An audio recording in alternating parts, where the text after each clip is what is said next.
You are listening to Accents, a radio show for literature, art, and culture. I'm your host, Katerina Stoikova, and my guest today is poet and editor Erin Keane. Hi, Erin. Welcome to the show. Hi, Katerina. Thank you for having me. I'm very excited to talk to you again. I think this is your third appearance on Accents, but it has been a while. It has. I've been busy, but it's been a little while since we've talked. So thanks for having me back. Well, one of the reasons to have you back is a new anthology that was just published and you edited, the Louisville Anthology. Yes. Please tell us about it. Sure. So Belt Publishing is it's a small press located in Cleveland, and they started with a pretty tight focus, I think, on specifically just the Rust Belt Midwest area, but their books and their list has kind of expanded out past that very tight regional focus into sort of a more wider I guess spills over into surrounding states as well. And they have this city anthology series that they put out where they have an editor in a specific city. Let's see, Minneapolis has one. Indianapolis is getting ready to have one come out. There's a St. Louis anthology, I believe. And the whole idea is to consider like what is this city now? What has this city been? Perhaps what might this city become through the lens of its writers or writers who are concerned deeply with the city. So I jumped at the chance to be able to edit a Louisville anthology because it strikes me, even though we've had, have a rich tradition of literary journals from the area, I've never quite seen a collection of work like this before, in which it's essays and poems, and they are all focused on, they're set in Louisville, they are focused on the question of Louisville, of identity, and sometimes the pieces take that question in a sort of wider social context. Some are intensely personal, but even in those intensely personal themes, there are always, I found, these wider considerations of where is Louisville? What is Louisville? Who are its people? What are its concerns? And one thing that a sort of, I wouldn't call it a theme, but almost an undercurrent that came out when I was putting these selections together was there's a running theme, and it's not present in every piece, but it was enough throughout this collection of perhaps Louisville not living up to its a sort of identity that it has, or a story it has told about itself, that it is somehow like a sort of more progressive, open-minded haven within Kentucky itself, which is sort of seen in opposition to that, the rest of the state. I've long been curious about this question, as I write in the introduction, of the story that Louisville tells itself, that it's Louisville, it's not Kentucky, right? And Kentucky and Louisvillians will say that about themselves and about the city. And I really wanted to kind of dig into that and see what that really meant in practice. And in practice, it means, I think, a lot of different things to different people, but there seems to me to be a sort of profound sense of, throughout some of these pieces, of Louisville not living up to that, at least that reputation that it has given itself. So great expectations, and perhaps not always the best follow through. And then there are also other pieces that are simply looking at private or public spaces, which are specifically rooted in Louisville. And I think, I only speak for myself here, but as a consumer of literature, of pop culture, of TV, film, I always get a bit of a thrill when I encounter something which was written and set in Louisville specifically. And I always, and in pop culture, there's always the danger that it will sort of get it wrong, right? That Right. Louisville will look a little too much like the outskirts of Lexington, perhaps, or even, Eastern Kentucky.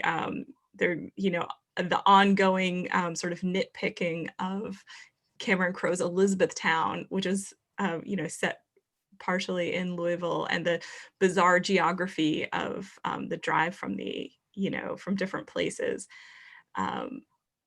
I think that there's always this thrill that I've found, though, of reading something that was set in Louisville and recognizing it as Louisville, as written authoritatively by someone who knows the space really well. And how did you make the selections? Can you speak a little bit about the process? Sure. Well, Belt put out a call for submissions. I put out a call for submissions. I sort of tried to publicize it widely through my social networks, which, because of my years as a local arts journalist and arts organizer here in Louisville, I had a pretty deep Louisville writer literary community. And so I really tried to put it out there. And so I got a lot of submissions, and I was always thrilled to get a submission from someone I didn't know already, because I think in a city the size of Louisville, Lexington is probably like this as well, that you get used to this idea that you kind of know who the writers are. Totally. If you're a writer. Yes. And you have shaken everybody's hand. Exactly. But the reality is that you really haven't, probably. I met so many Louisville writers, or writers from who now live in other places, but who have Louisville roots, or writers from other places who have spent time in Louisville and have written about it as a result of the time that they've spent here too. Because I think that sort of slight outsider view is also important sometimes in considering who we are. But I was absolutely thrilled every time that I encountered a writer who I didn't know already. I met them on the page first, and that was really exciting too. There were a couple of writers who I reached out to directly saying, once I saw what I had and then thought about what else I might want to add to it. So I did a little bit of that, working my own network, but primarily I just opened up the inbox and waited to see who would send me something. And who are some of the participants? So we have one really exciting participant we have here is we have 5 poems from Joy Priest, who's and they're from her new book, her debut collection, Horsepower. And it also came out the same week that the anthology came out, in late September. And it won, I believe, the Donald Hall Prize from Pitt Press. Yeah, and Joy's work is just amazing, and it's so rooted in Louisville and a particular Louisville experience. I was really excited to be able to include her work.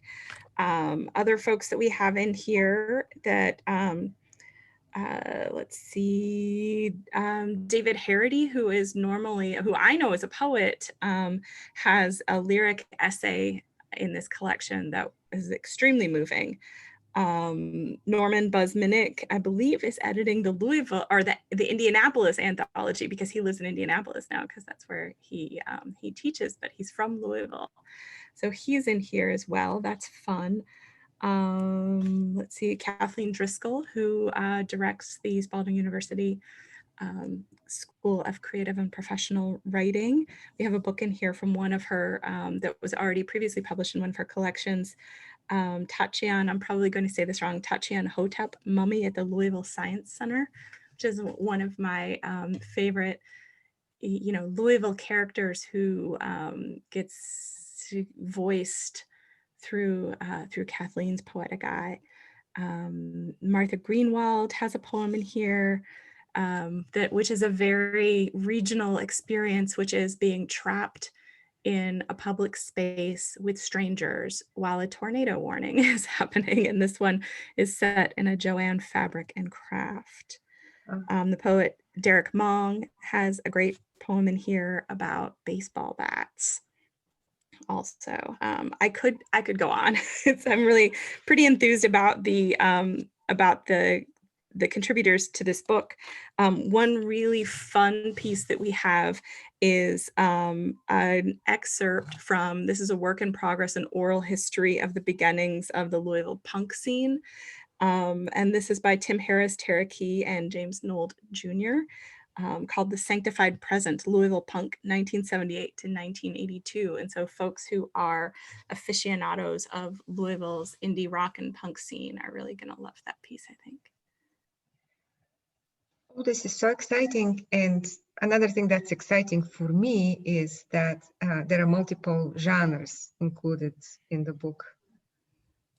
Yeah, so even within the essay form, we have reported essays. Richard Becker, who is a labor organizer, has a sort of deeply researched piece in there about Louisville's history with labor, specifically the period of time in which it was sort of known sort of derisively as Strike City, contrasting that now to the struggles that labor organizing and unions have in the city. But then we also have deeply personal memoir pieces in this book as well. One of which is by Stephen Michael Carr, who ended up a sort of almost accidental activist for same-sex marriage, in that he writes about the process of getting to have his wedding, his marriage to his husband, his wedding happen in the Baptist church that they were members of here in Louisville. And so that was a story that was told, in newspapers. It was like a big, it was a big story, I think, for journalism, because it really put, I think it did a couple of things, right? It sort of put the spotlight on marriage equality at this time, when it was very much, at the forefront of this Supreme Court fight over it. But it was, set in Kentucky, which is a place where people from outside of here don't necessarily think of when they think of LGBTQ rights or even communities. And then also a Baptist church was like the star in it. People have a particular idea when they think about Baptist churches that is not necessarily inclusive of every type of Baptist church. So, but getting Stephen's very intimate first person narration of falling in love with the man who became his husband, and going through the process of trying to work within the system of a very a church which was very welcoming and inclusive, and yet also had a lot of internal bureaucracy, right, about any sort of change.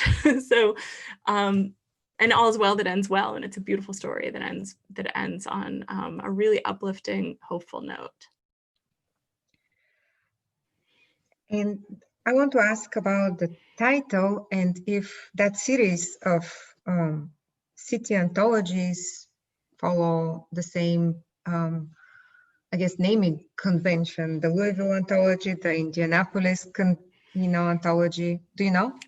Yes, I think that's sort of the default title. In my intro, I do sort of take issue with the definite article in this title. It feels presumptuous to me, and probably because I'm more comfortable in those expansive gray spaces as a poet by training. But I think of it as a Louisville Anthology. But the city anthology series, some of them I believe have specific titles, and then like the Minneapolis Anthology, for example, would be a subtitle. Yeah, but the default is just the straight title. And I played around with a couple of ideas for more fanciful titles, but I really struggled with the idea of trying to name this group of narratives and lyrics and impressions something definitive, which is, I guess, ironic that we ended up with a definitive The Louisville Anthology. But I would just say to listeners that this is not meant to be the Louisville Anthology, that I hope to see many more Louisville anthologies to come after this. Well, it's certainly the Louisville Anthology of 2020. Absolutely. Yeah. Right. If somebody else wants to do the Louisville Anthology of 2021, they're welcome to. I would read the heck out of that. I would submit to that too. Well, I love the title too. Not, I mean the cover. I'm looking at the title and the cover right now, and it's iconic. That bridge. Yeah, I think, one thing that is interesting about Louisville, and that I think made me say, yes, we should have a belt publishing title about Louisville is its position on the river, right? Right. And that sort of eternal question of, is Louisville the southernmost Midwestern city or the northernmost southern town? And I think about borderlands and how permeable they have to be culturally because of where they're situated, right? They take in from all sides around them and mix it together into a somewhat unique culture. So, I think in that respect, the idea that Louisville is different from other cities in Kentucky is not wrong. How could it not be, being what it is and where it is? It's sort of the inverse of the what I think of as the northern Kentucky towns, which are suburbs of Cincinnati. We have sort of the inverse here, where we have Louisville as the city, and then we have the southern Indiana towns on the other side of the bridge, which are very much connected to us and part of us, and yet also separated by a river. But yeah, so I think that those bridges and the river itself they're such a undeniable part of the fabric of our life here. Um, and the river itself also, I mean, for a city which has seen, many serious floods, including the cataclysmic 1937 flood, which is detailed partly in Kathleen Driscoll's poem, that the river itself, when you have a city on a river, you're never really far from its rhythms, from its activity. The state and the how the river is behaving is always going to inform your city, because if it gets too unruly, then suddenly there's destruction to go along with it.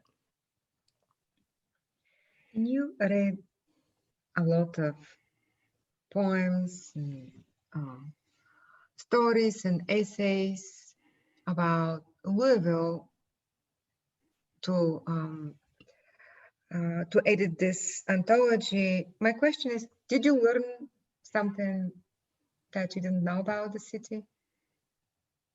Oh, wow. I think, yes, so many things. My experience of Louisville is from a certain vantage point. And so I've been having this fun dialogue with a woman I know in her Instagram comments, because she bought the Louisville Anthology. She lives in Lexington and is talking about how one of her first reactions was, but she didn't grow up here.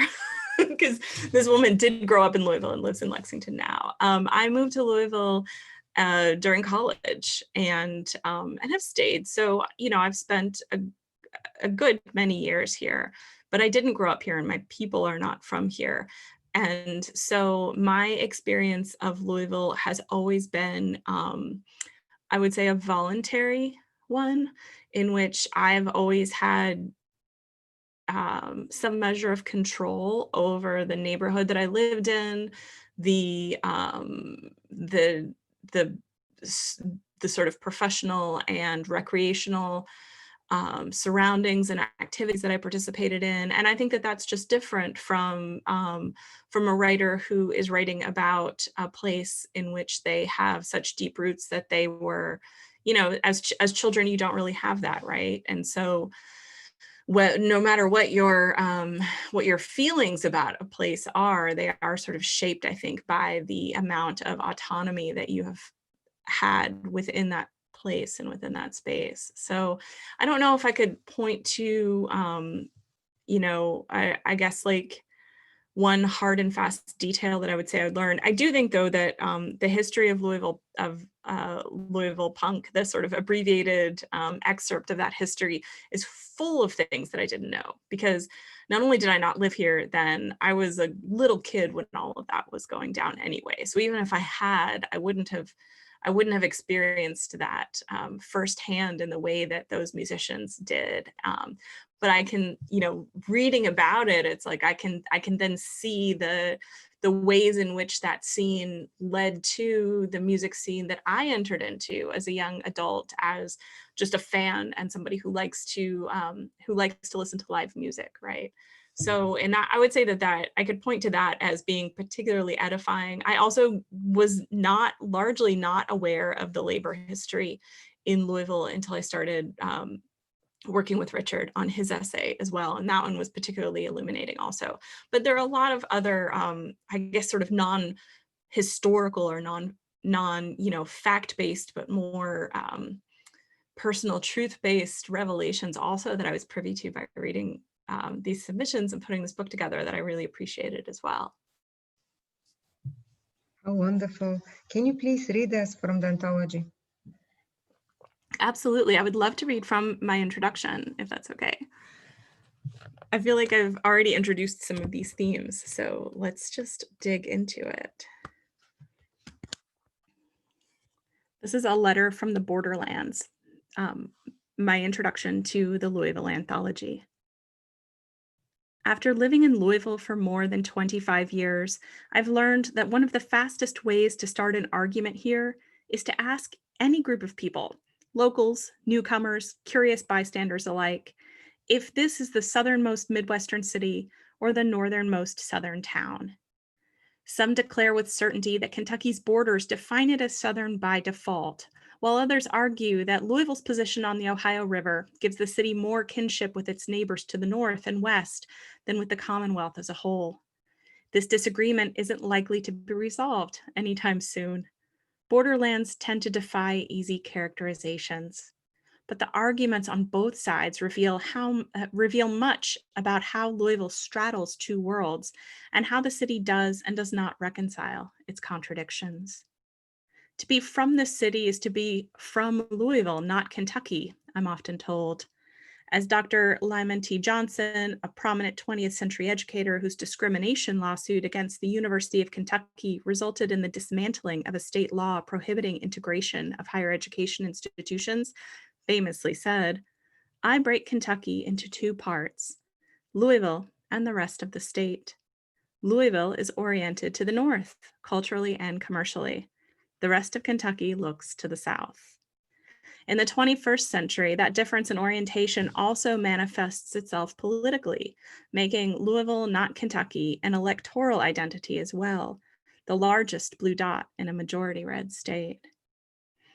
Recently, I discovered a counterpoint to that view in this blunt assessment from the Louisville Story, a book by former school superintendent Omer Carmichael and journalist Weldon James about presiding over the desegregation of Louisville's public schools in the 1950s.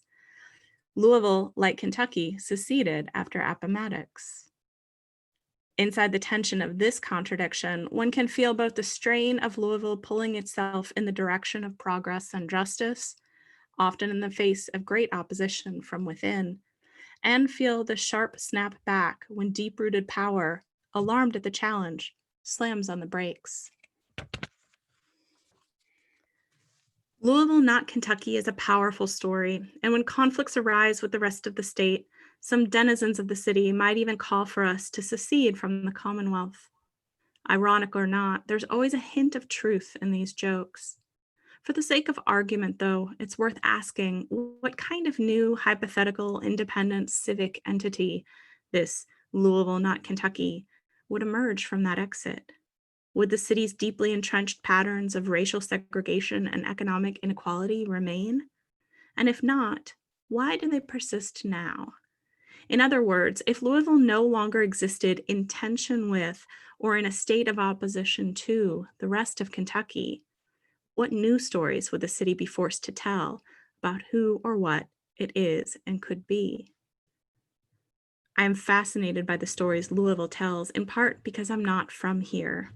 If I said this to a person hailing from anywhere else, they would be right to be confused. After all, I have taught classes and worked in offices and written books and danced to bands and fallen in and out of love here, learned how to drive, how to grow tomatoes, how to put $2 across the board on the long shot, how to drink bourbon, and crucially, how to know when to stop. All right here in this pocket of the Ohio River Valley, where a chenille blanket of pollen drifts over our heads a full 10 months out of the year, for a quarter of a century now and counting. And surely that should make it official. And yet, in shallow terms, I have neither high school allegiance nor home parish. My opinions on college basketball are weak. I lived here for at least 8 years before I finally learned where the old Sears building, a weirdly specific East End navigational lodestar, had once been. To this outsider, at least, the Louisville some celebrate as being culturally superior to its surrounding environs, facing outward and upward, always moving in the direction of progress, seems at odds with the Louisville that is also caught in many ways in its own past. And yet, as one who was raised in a smaller conservative community across the state, I still choose Louisville for many reasons, some of which endure. Friday fish fries, rows of shotgun houses, the World Dainty Championship, the Portland and Central Libraries, the Iroquois Amphitheater, the cast iron facades of Museum Row. And some have now faded into memory. Jay's Cafeteria, Jake's Club Reno, the Dewdrop Inn. Indulge me on the now defunct Louisville Falls Fountain, an enormous folly that shot 16,000 gallons of water per minute in a fleur-de-lis shaped plume up, out of, and back into the Ohio River. Of course I'm not from here. How many locals over the years have chided my love of that tacky old thing and told me they were glad to see it scrapped. And yet I remember marveling at it on my first visit downtown, at its desire to impress, how I recognized that desire, and at its spectacular uselessness, so shameless in its artifice and flash. I confess I ache for it. Maybe it wasn't tasteful. If I alone choose it still, so be it. Live in a city caught between onward and remember when long enough, and you develop a personal palimpsest map almost in spite of yourself. Can we meet at the new place that used to be the other place that moved in after Flabby's, the Schnitzelberg bar with the legendary fried chicken, or the burn of an oyster shooter's hot sauce christened one of my most important apartment moves? A sign hanging outside a Newburgh Road restaurant encourages passersby. If you can't stop, please wave. The Highlands Eatery, known by long-timers, despite all past or future names, as Kalen's, has long claimed to be the birthplace of the cheeseburger, invented there in 1934 by founder Carl Kalen.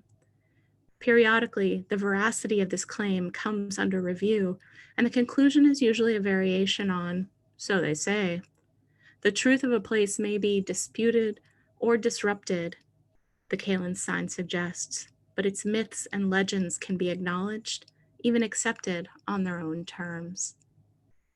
I'll stop there. Oh, how beautiful. Thank you, Erin. Thank you. And I happen to know that you yourself have a few poems written about Louisville. Would you please read us some of your poems? I would love to. Yes, this was a great opportunity for me to revisit some of my older work. So I'm going to start with a poem from my first book, The Gravity Soundtrack. And then I'll switch into some newer work. And these are all poems set in Louisville. This one is set at a bar which no longer exists, which is, of course, a very Louisville tradition. The building exists, it is a bar, it is just simply no longer what it used to be. The band written about here also is no longer, and the main character, who is his nickname was Big Daddy, who is the front man of this band, sadly passed away. This is the Tao of Big Daddy. His guitar groans, it's a man's world, and it simply is. When Big Daddy and the Kings of Love light the back room of Lisa's Oak Street lounge, wall panels peel like tears. They, too, are perfect, pockmarked by dull switchblades. Your intact skin, your wholeness is not virtue. How could it be? Big Daddy's furnace heart flames. Furious fingertips, 10,000 nerves, a spark, a bathroom wall's advice, drugs before breakfast, or take pills and die. The song, yes, but Big Daddy too knows hush, the lull in our constant battled desire, the carved space between yes and no, the empty filled, finally, when we believe in the complete, let go of the 5 or so inches separating us all.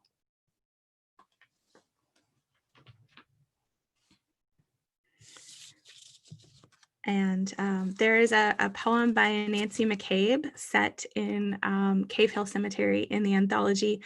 And it does strike me that writing a poem set in Cave Hill Cemetery, and Cave Hill also makes appearances in a handful of essays, including Michael Jones's essay about the Hill Sisters, who also show up in this poem I'm going to read, and also in Dana McMahon's essay about Muhammad Ali. Cave Hill Cemetery, for folks who aren't familiar with it, is a grand old cemetery that has beautiful like ponds, and there are like swans and geese and some peacocks that live in there, and there are all these grand mausoleums and statues. It's kind of big, and it's in sort of on the edge of the Highlands neighborhood, kind of bordering the Cherokee Triangle. So this is a poem about a prank that I used to like to play on people from out of town who came to Louisville and wanted to see sort of, famous Louisville things. And one of those is Colonel Sanders is buried in Cave Hill Cemetery. So this is directions to that's not a prank. He really is buried there. But the description that I would give of what they were going to see when they got to the gravesite itself was always completely overblown and wrong. This is directions to Colonel Sanders' grave. Tell the tourists they will recognize it by its crown, a marble bucket that spins slowly to the tune of my old Kentucky home, the world's greasiest jewel box ballerina, flanked by sparklers crackling like manic cake candles. Form your mouths into gentle O's, recite the 11 herbs and spices as we know them by heart. River clay dust, crushed pain pills, pollen, shredded tickets from all the bets we lost, dried mint, coal ash, Kool-Aid powder, rosin, superfine sugar, jug yeast, errant sequins off a raggy hemmed gown. We will kneel and present a coupon for a free 10-piece. It is our custom, and receive the blessings that follow. By now, the tourists will have questions. There is no twirling bucket, their eyes accuse, no dark whimsy wrought from the dead. True, we conjured this tinkling fancy. There is no such thing as a free spinning lunch. Take them to visit Mildred and Patty next. Happy birthday was born here too, and finally we can sing for free. A peacock screams, a slasher film ingenue in a brilliant torn dress. Join him. Open the rooftops of your mouths, dear ones. Let your yums ring out like om. Welcome, welcome. The swans are restless. Please do not picnic on top of our dead.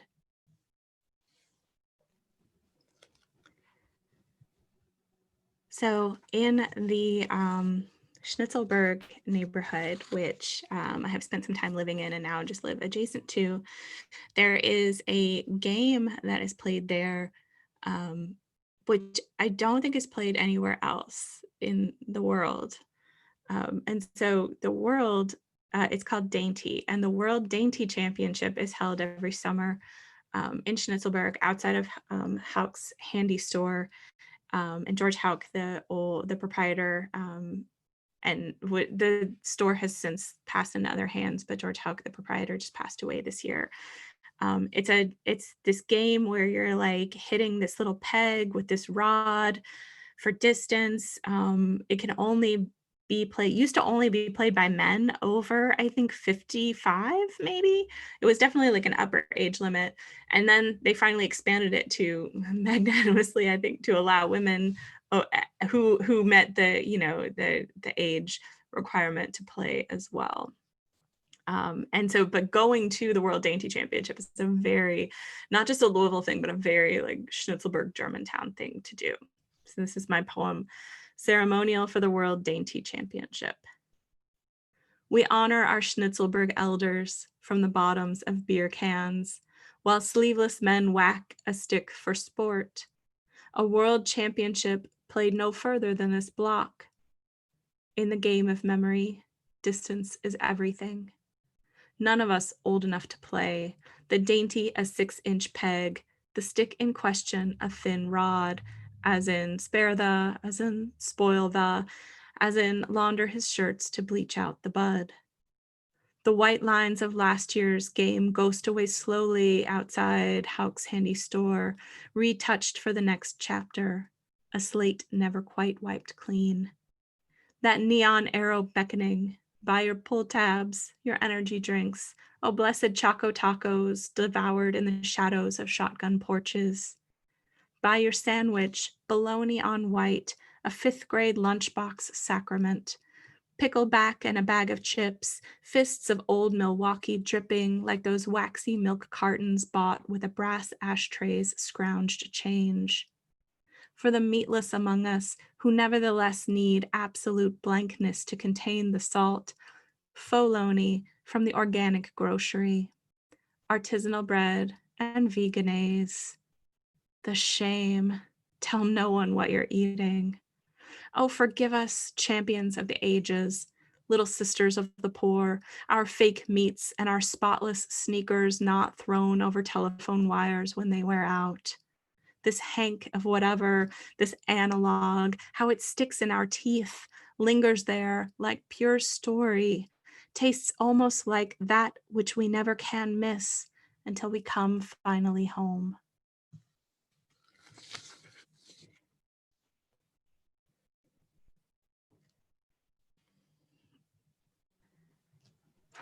And we, Erin, yeah, go ahead. Oh, I was going to say, would you like Please, if you one have more? Or yeah, I would love that one. I have one more, and this is a short one. In the sort of old art gallery district, which has been rebranded over the past several years as Nulu, very sort of gentrified with hip restaurants and bars and such. There's this giant, I believe, African tortoise named Spike, who you will see being walked around the neighborhood by his guardian, his buddy. I wouldn't presume to say owner.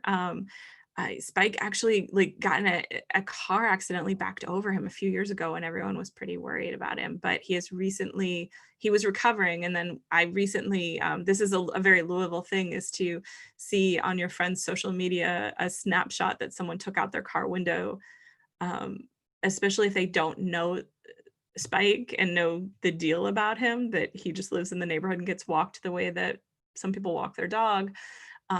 It's always just like what is this? And you say, oh, you saw Spike. So there was recently, we all spend a lot of time at home now. I haven't really been out spotting him, but there was recently, as I saw one of those social media spottings of Spike. So good to know that he's still getting his constitutionals.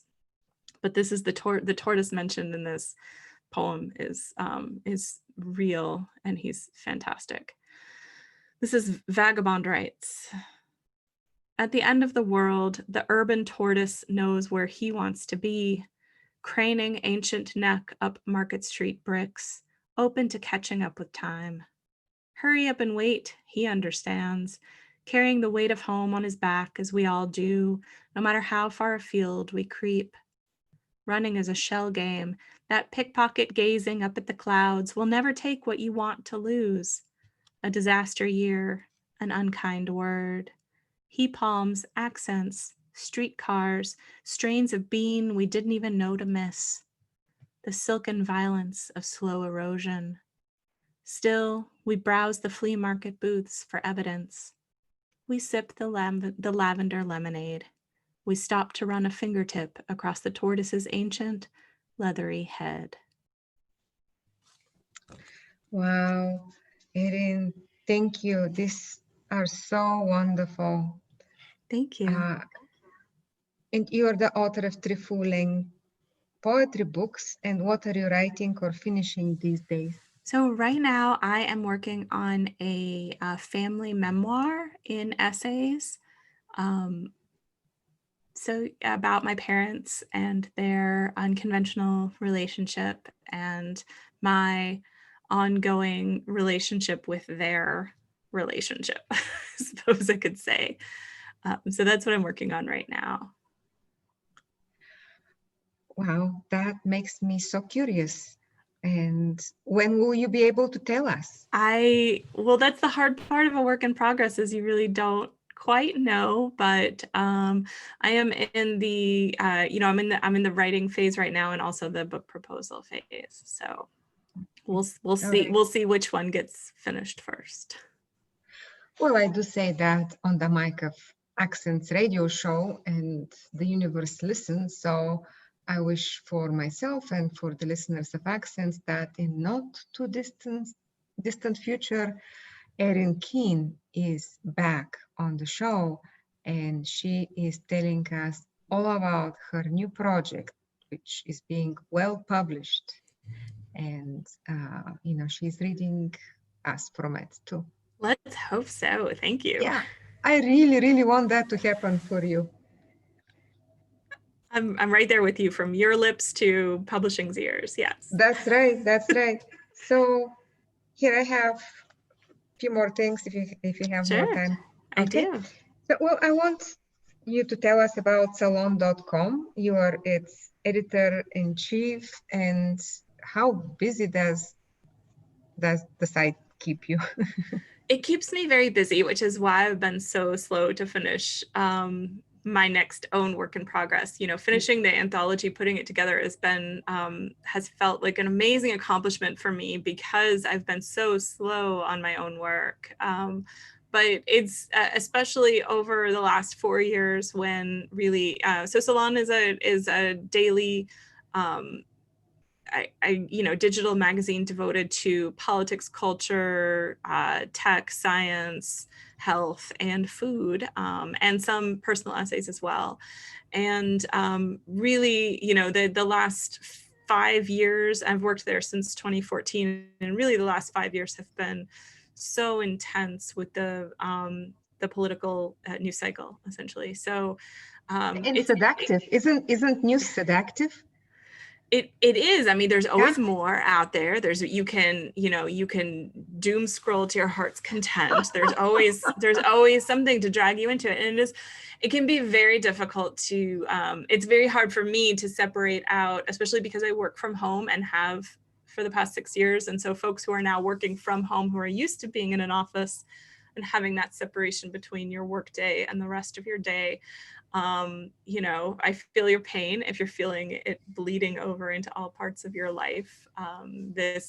Working in the daily news media has a way of kind of taking over your life and your time as well. So it's been it has been a struggle to carve out time for my own work. I have done some personal projects over the last several years. One was I worked together and produced a limited series podcast with my friend Sean Cannon on the 10th anniversary of the Hold Steady's album Stay Positive. And it was a 5-part kind of retrospective of interviewing the band and really considering the album within their discography, and what happened when they made the album, what happened after, and how they've come back to it in 10 years. And that was a very fun project to work on, or like personal passion project of mine. So I have done that, and I am working on this book, as I said, and then I have the anthology that's come out. But it's taken me a while to be able to kind of work my way back to how to have a thriving creative practice when I'm also constantly keeping one eye on the news coming out of Washington. And you were born in New Jersey and raised in Kentucky, and you feel both states are misunderstood. How so? So I think I wrote that when I was the latest, when I put that iteration of a website up, and I had a new bio, because my last book of poems that came out in 2014 was concerned very much with Bruce Springsteen as a sort of mythical figure / guide through the universe and its expansive questions of, existential and real. When you drive through New Jersey, if for folks who've never done this, try driving from Philadelphia to the outskirts of Philadelphia up to the outskirts of New York City. And you're going to go through some really interesting landscape. And the rural parts of New Jersey really do look like some of the rural parts of Kentucky, just like actually in a physical sort of way. But really what I mean when I say that is that people who are not from Kentucky or are not from New Jersey or have not spent a significant amount of time trying to understand these places, usually though have a very firm idea of what they think it is, which is not the case for every state, right? But I think if you stopped any stranger on the street in any place in the United States and said, what's the first thing that comes to your mind when I say New Jersey? They're going to have something that they're going to say, and it's probably going to be perhaps a little reductive, informed by sort of the most hyperbolic or outsized pop culture or stereotypes that come from that place. And I think the same can be said about Kentucky and Kentuckians as well. And the truth of the matter is that every place is way more complex than can be reduced to those easy stereotypes that people from outside tend to put upon us. Thank you so much, Erin, for coming on Accents, for editing the Louisville Anthology, for talking to us about it, to reading from it, sharing your own poems. And good luck to you, the book you're writing. And good luck to Louisville too, because this year has been difficult on Louisville. It has. Yeah. It has been. It really has been. And that's been a hard thing to face as, it's difficult to thank you for having me on the show, Katerina. It's been wonderful to be able to talk about it in a safe and distanced form, promoting a book, sharing a book, celebrating a book's launch it's hard in a pandemic because we can't gather the way that we're used to gathering to celebrate new books. But also it's just been hard this year as Louisville has been hurting really, over the Breonna Taylor case and over the many injustices that our communities have faced. And so sometimes that is felt at odds with the celebratory feeling that I would want to have around launching a book, So I'm trying to hold space for both emotions, to say that we can hold Louisville accountable for being a better version of itself, that we can advocate for that, and that we could still also take time to reflect on what's already written about Louisville and understand that the past doesn't have to be the future. True. Thank you very much. To a better future of Louisville. Amen. Thank you, Katerina.